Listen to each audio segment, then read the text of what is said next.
Do you think that the Buddha would have approved of such sort of worship? In the oldest records, as they appear to be, of the Buddha's life and teaching, there are many passages where the Buddha is offered very extreme homage indeed. But the Buddha himself does not call for that. He does not require that. That is to say, the historical Buddha. There are descriptions of scenes in which people arrive for a meeting at which the Buddha is going to give a talk. And some of them just salute the Buddha by folding their hands. Others just bow. Others just sit down without saluting him at all. Others do a full-length prostration and even kiss the Buddha's feet. The Buddha accepts all these expressions or non-expressions of devotion, and when the time is suitable, he gives his talk. So what's the importance of the worship then for the devotee? The worship has obviously no importance or significance for the Buddha, whether the living Buddha or the image of the Buddha, whatever. But it is important for the devotee, inasmuch as the devotee develops, through expressing his devotion in that way, a very strong, positive, emotional attitude towards the Buddha, the enlightened teacher, and therefore to what the Buddha represents, the ideal of enlightenment itself. That must have been one thing in the Buddha's day. So, but nowadays, the Buddha's not alive. So but for the average Buddhist nowadays, the image does stand for the Buddha. The image reminds him or her of the Buddha.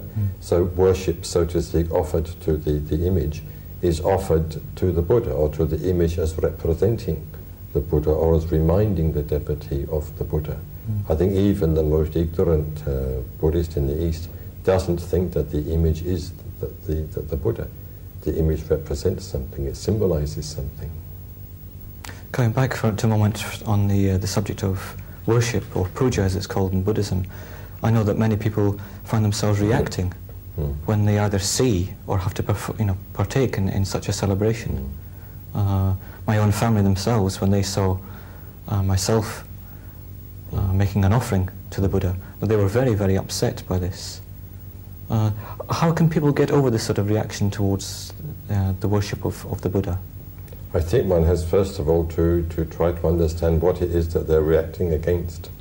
I think in the memories, subconscious or otherwise, of many people in the West, there is a sort of feeling that the Buddha is an Eastern god and that the Buddha images are idols. And there is the feeling, derived obviously from the Christian tradition, the Judeo-Christian tradition, that you should not be bowing down in front of wood and stone. Yes. Some Protestants, of course, feel that about Roman Catholicism. Some Jews, of course, feel that about Christianity. Muslims feel that about Christianity. But it's very wrong to bow down in front of man-made images.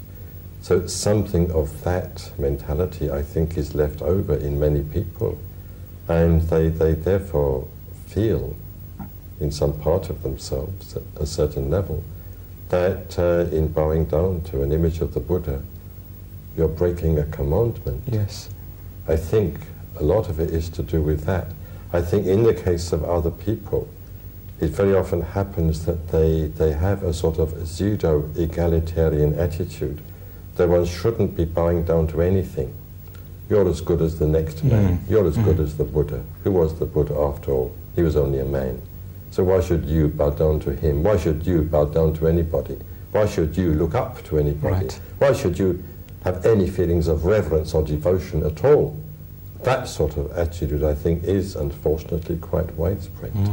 And it's quite unfortunate that some people feel that they just don't want to recognize that there is anything or anyone, in fact, higher than themselves, to whom they owe a sort of natural homage.